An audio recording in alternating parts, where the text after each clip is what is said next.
So first we add the butt, then we add the knives. Okay. All right. So let's move on from this. Hi, Wes here from the Life Midwest podcast, but you probably knew that. Just checking in to let you know that this is going to be the continuation of another video that we've posted to YouTube. If you're listening to us from a streaming platform such as Spotify or Apple Podcast or whatever the hell the kids are using these days, we do have a web exclusive over on YouTube that is part one of this recording. So it does kind of seem like we're jumping into things without any explanation. We are. It's just the second half of the video turned into podcast format because the first portion is just us giggling a bunch and a lot of stuff on the screen. It would not make a good podcast. Either way, we're happy you're here, and if you decide to check out the web exclusive on YouTube, that's excellent. If not, we just thank you for listening to this episode, and if you are on YouTube with us here today, please give us a like, comment, subscribe, dislike if we're allowed to do that still. It doesn't matter. Interact with us. We would love to hear from you. We have socials at the Life Midwest Podcast, or it's just at the Life Midwest. I don't know. Check it out. Thank you for being here. Let's get into the video.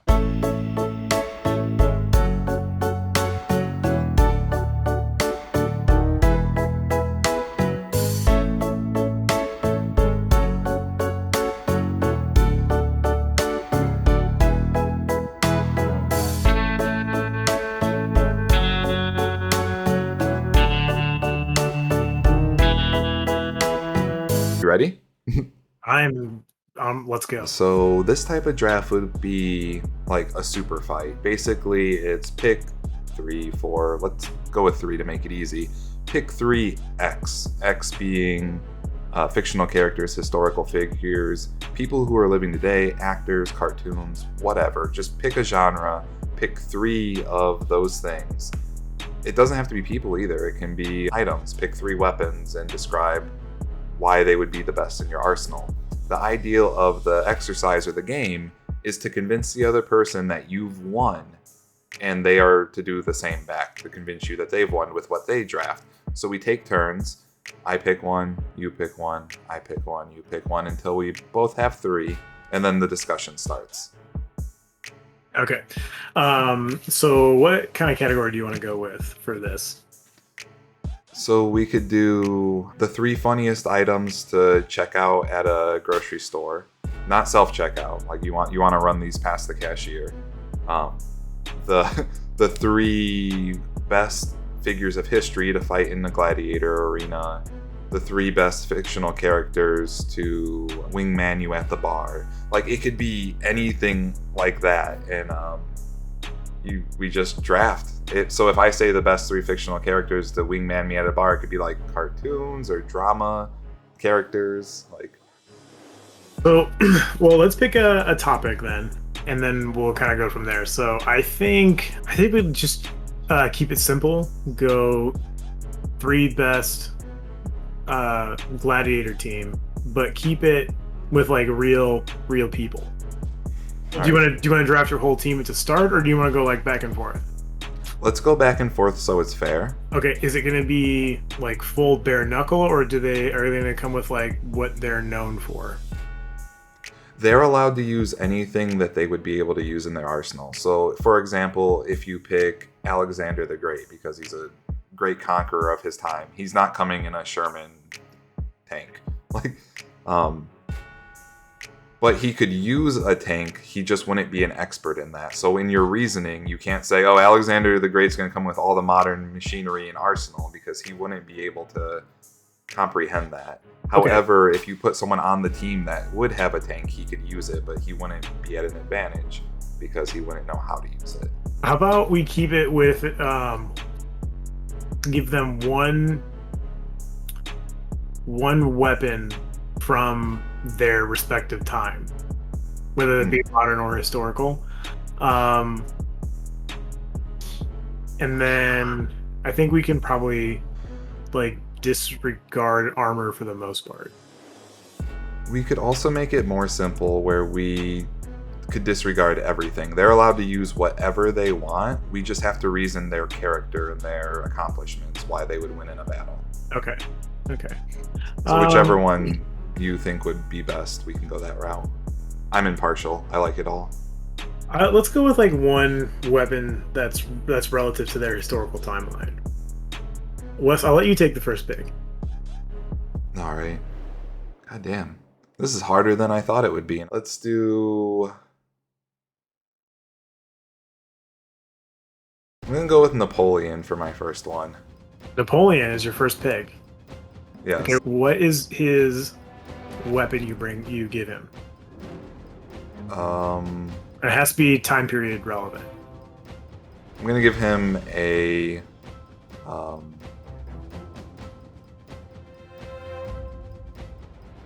I'm gonna give him a megaphone. A megaphone? A megaphone. It's not his time period, but I'm sure he could have access to one from one of the other people. So, okay. No.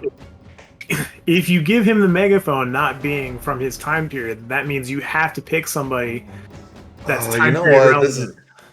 Oh, that makes it so Let's turn off the rules about what they can use. Let's assume they have every single person has full access to their arsenal of weapons that they could get modern, but they can only imagine the arena's fully stocked with anything that anyone would ever need, but they don't have like a tank or like a fighter jet, like things that would be reasonable. Imagine an old gladiator arena, but put all modern stuff in it, so guns, knives. And let's be general about guns and knives. If they have access to a pistol, they have access to a submachine gun. It's fine. It's a gun. Okay. So you're putting Napoleon in. I will go with.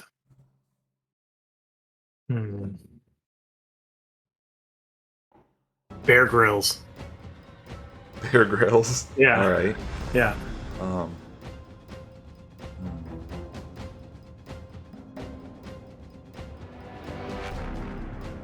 I choose Goku. No. All right. All right. So let's see here. Bear Grylls concerns me because I don't know what his. I don't know anything about him except for survivalist, and that's what scares me. Oh, he's a survivalist. All right. So let's see. We have Napoleon.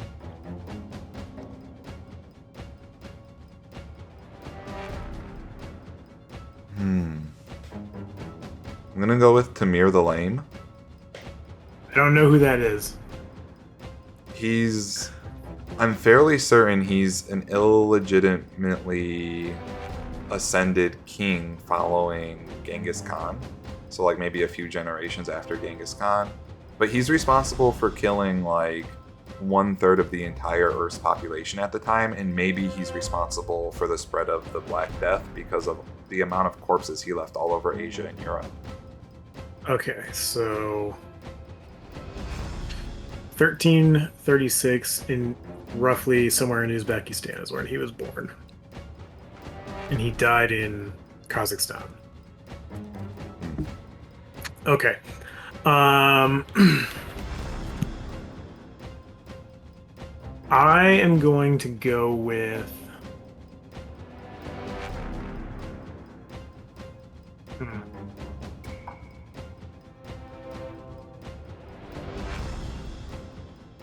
It's interesting that you pick two generals, like two leaders of men. Like great leaders, I suppose.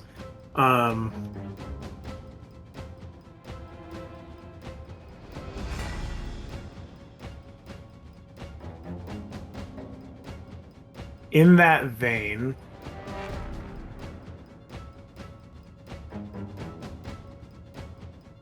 I will pick.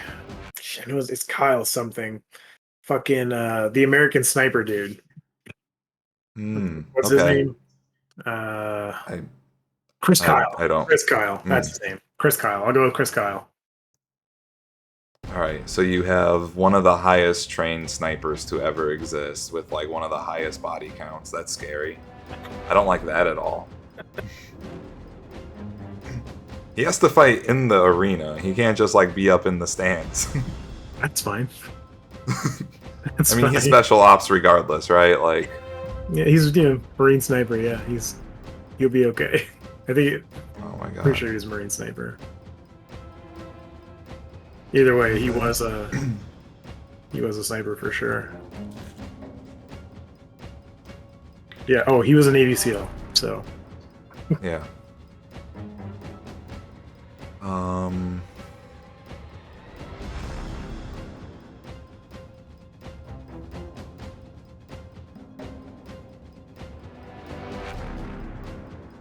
I'm interested to see how you plan to cheese Bear Grylls, and I'm wondering if I'm able to cheese someone else in the same vein. well, I've got a little hint for you. Bear Grylls isn't actually cheese. Really? Yeah. We'll go over it once we get into the debate, though. Oh my god. Alright. I'm gonna search something. Even if this isn't allowed because it's cheese as hell, I'm going to mention it for a joke. Okay. I want to do Eddie Ray Ruth. I don't know who that is. He's the one who killed Chris Kyle.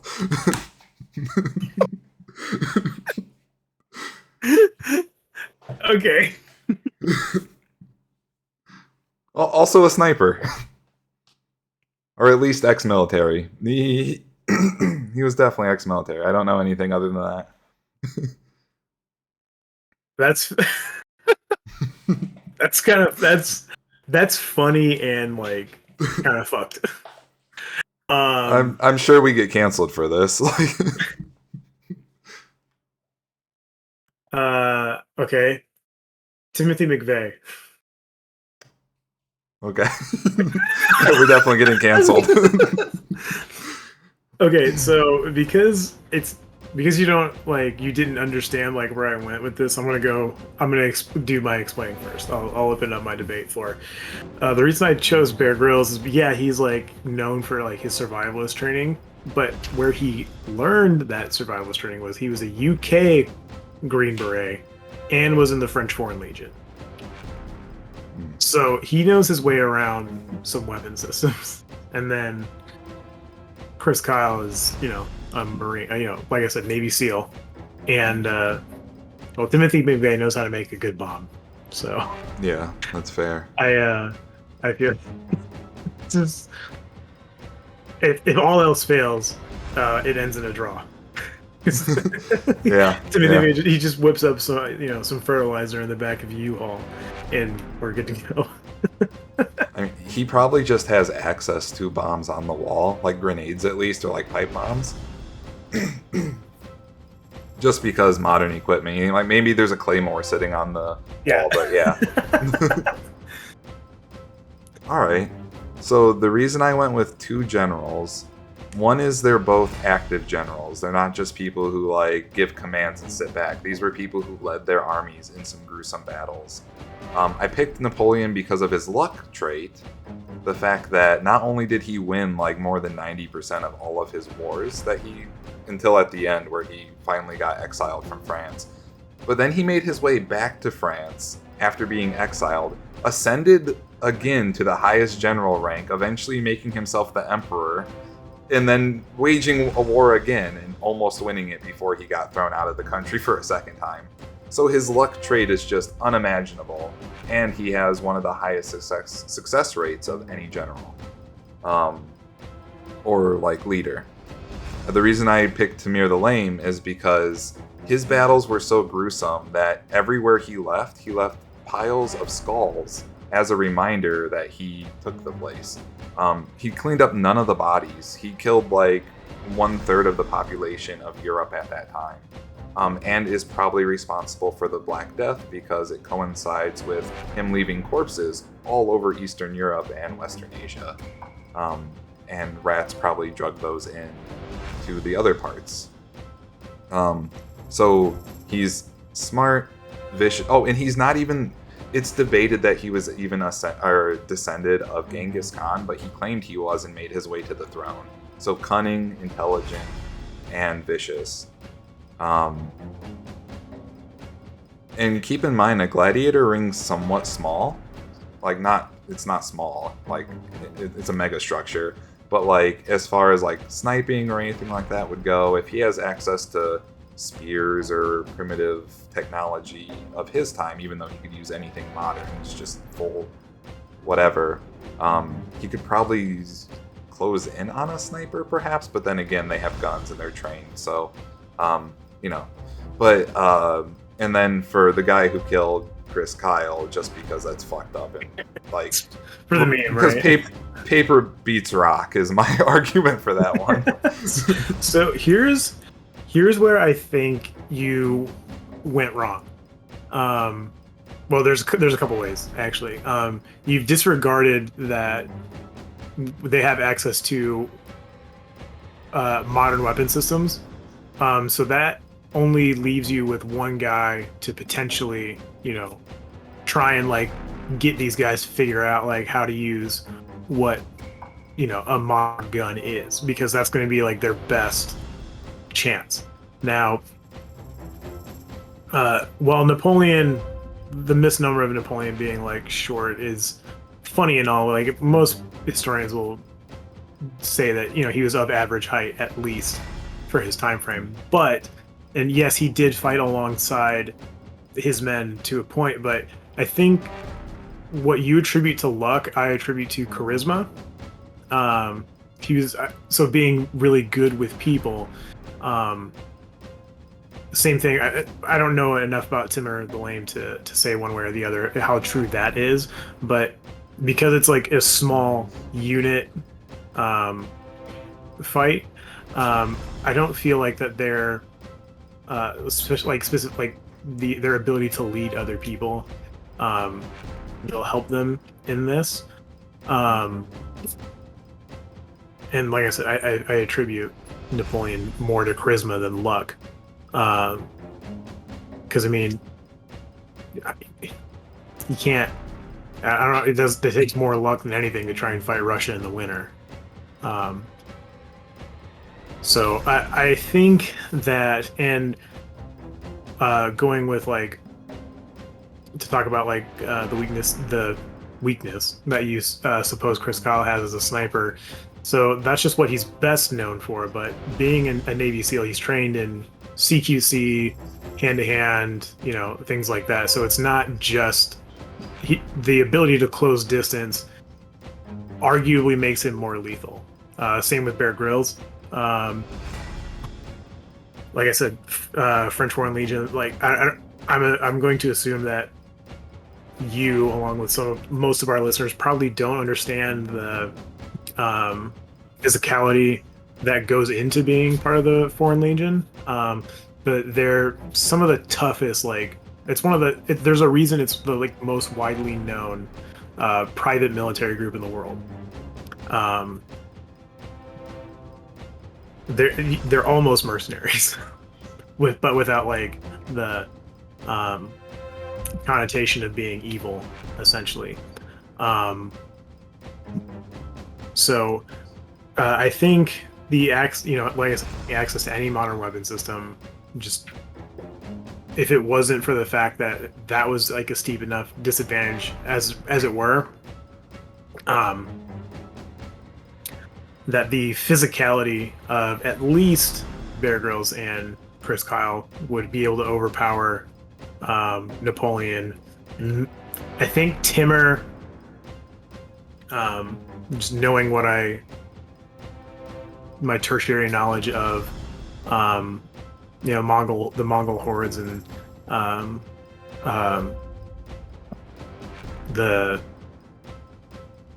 way those kind of people were in their warfare, they might be pretty evenly matched in hand-to-hand fisticuff sort of thing. But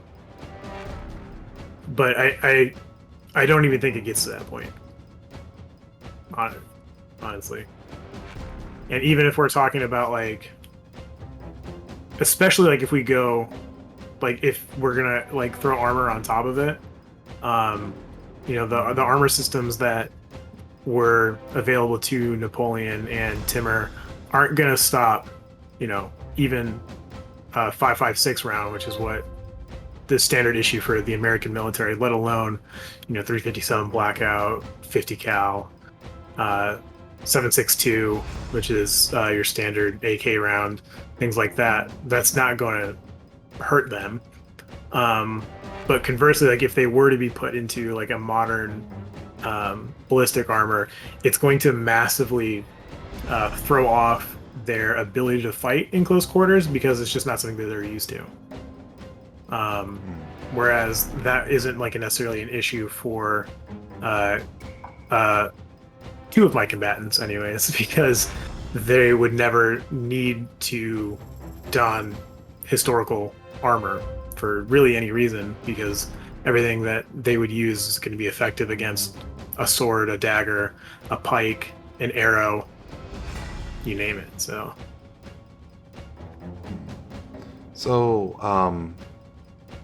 before I even say what I'm going to say, I will concede to you. I think I am out of my league here. Your knowledge far surpasses mine on any type of modern technology.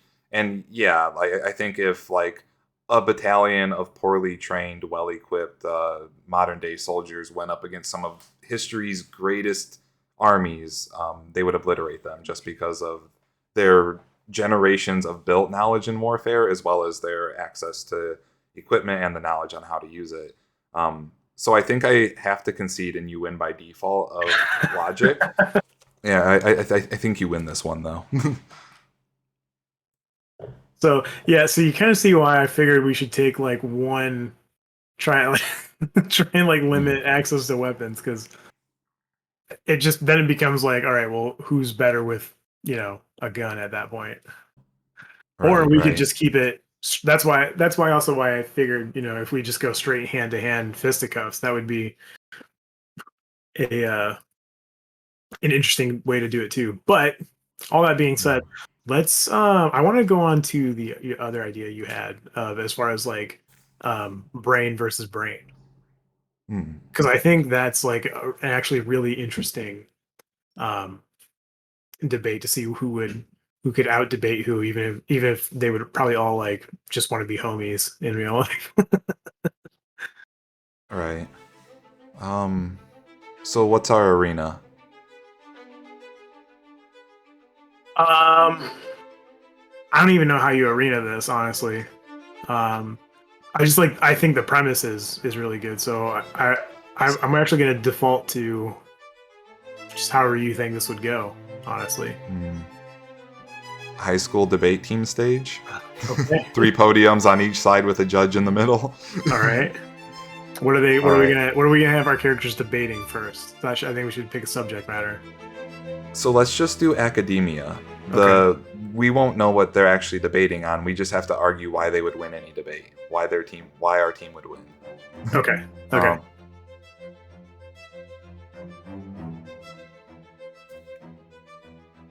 I think you're the winner. You get to go first.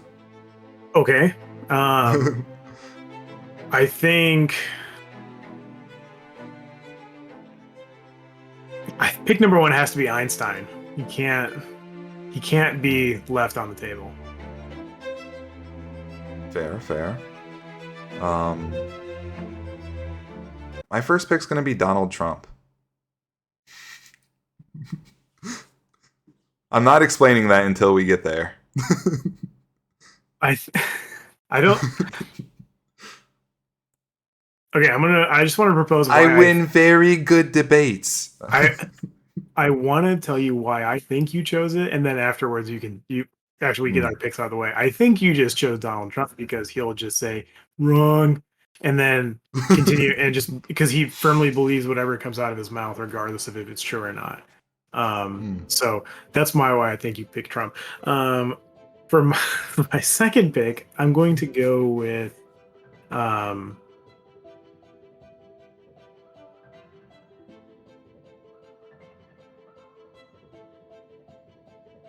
I will go with.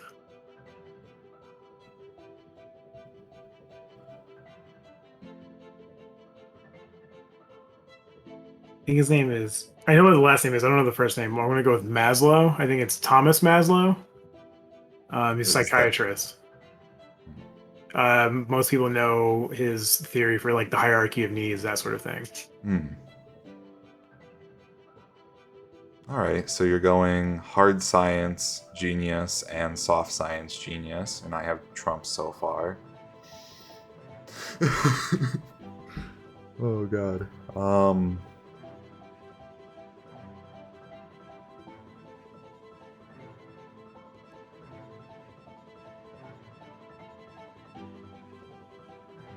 Do they have to be real people?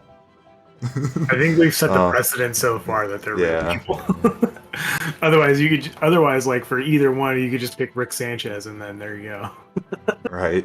I'm picking Chat GPT. um. Okay. I'm gonna go with the amazing Randy. He's like one of the fathers of modern day skepticism. Um, he's very good at debate, and what he does is he relates. Um, It, does he look like a Santa Claus type individual? he does. Okay, so he's So he. okay. Hold on. I just want to preface this for the audience by saying when I googled this, Google says the first thing it brings up for him is Canadian American magician. Yes. Yes. So he I'm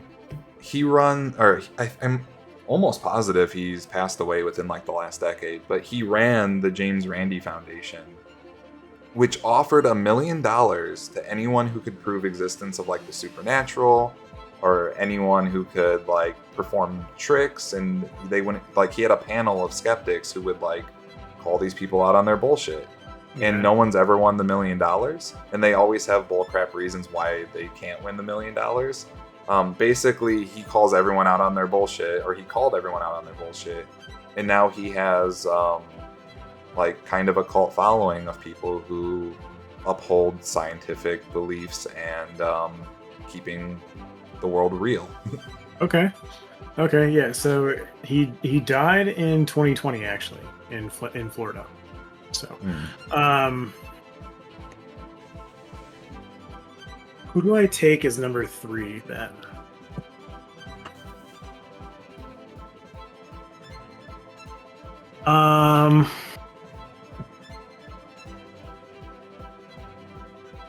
This is hard. I don't know who to take last because, like,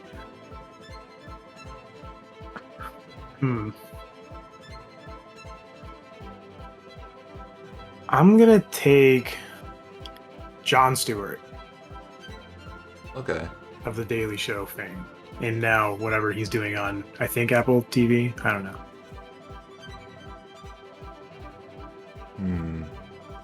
I gotta make sure this makes sense. Okay.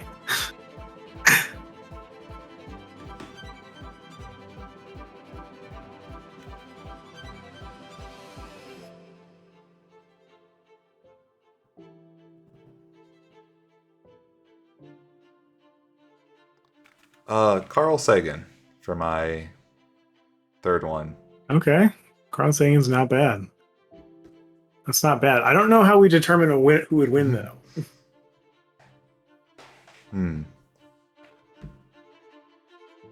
So I think you went first last time describing, and I went first going. So since you go first going, I will go first describing, if that works. Sure. So, for obvious reasons, Donald Trump's basically a buffoon that will cause all types of confusion, distractions. Even if he's wrong, he won't admit he's wrong. And I think he could make the other team mad enough that they would either give up, denounce the competition as a phony or a fake because he's even involved in it. I think he is enough of a wild card that he would be able to at least annoy the crap out of everyone and throw them off their game. Okay. And since he's on the team with 2 other people, they will enjoy that because even though it's against their integrity, this is about winning and not about who's right at the end of the day. Okay. I see your point. I see your point about Trump, so I was exactly right. I feel I'm always winning. I win debates all the time. I'm always winning. I've won this debate already. The news will tell you I haven't won this debate already. So I think what would actually terrible Trump impression. I think what would end up happening is that probably like Jon Stewart would like roundhouse kick Trump. They would get in like a fight that would like get carried off stage, and then it would be down to like a two v two debate. I think that's fair. um, I was so actually gonna pick John Oliver before you picked John Stewart, but then I'm like, no, I need a powerhouse. John Oliver's great, but I already have James Randi for the communication aspect. um, if we're going like high school like debate as like the premise, um, I just feel like that. Um, I mean, everything that Carl Sagan knows is built on the back of Einstein's work, as far as like astrophysics go. Um, so I feel like Carl Sagan would probably be able to debate the finer points of like, well, it's not like modern uh, science to us because it's like 40 years ago, right? It would be, I don't know. I still feel like that even that Einstein wouldn't really lose a step, honestly, because you know it's his especially like his theory about general relativity just is the building block that everything else goes off of. So I don't think that there's a world in where like you're talking like a science debate where um, that he could. I feel like it's a stalemate between Sagan and Einstein. I don't know that there's a clear defined winner between those two. Um, as far as Maslow and Randy go, I don't know enough about either of them to say one way or the other, honestly. But I think in a debate between a professional skeptic and a basically a psychologist, um, I think the scenario really is in like one way, but I don't think it's a clear defined winner.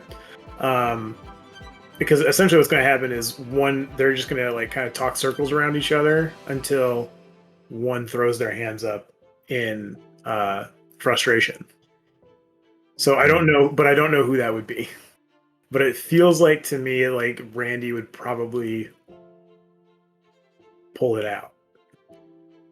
Hmm. I feel that would I like your assessment. That's probably what I would have argued is that at the end of the day, his whole job, other than being a magician for the effect of skepticism, is that he brings people to his side who would normally be like irrational or believe in things that don't make sense or do not make sense. Doesn't. Jesus, I wouldn't win this debate. But yeah, so like the reason I picked him over, like, for example, there's people who are probably at this point have built off, just like Carl Sagan built off of like Einstein and people who've come before him. There's at this point today people who've built off James Randi, but James Randi's like the OG. So Mm-hmm. I figured I would go with him. Same with Carl Sagan. I mean, he's not the OG, but he's the OG if you can like compare him to Neil deGrasse Tyson or people who came after him um, in his position. Um, so like I think the OG has something extra in any given circumstance. So I think Einstein might even irk one out against Carl Sagan because who the hell was even thinking about the things Einstein was thinking about at that Yeah, point? yeah. I think he probably out logic Sagan for sure. And memes aside, um, I as far as like a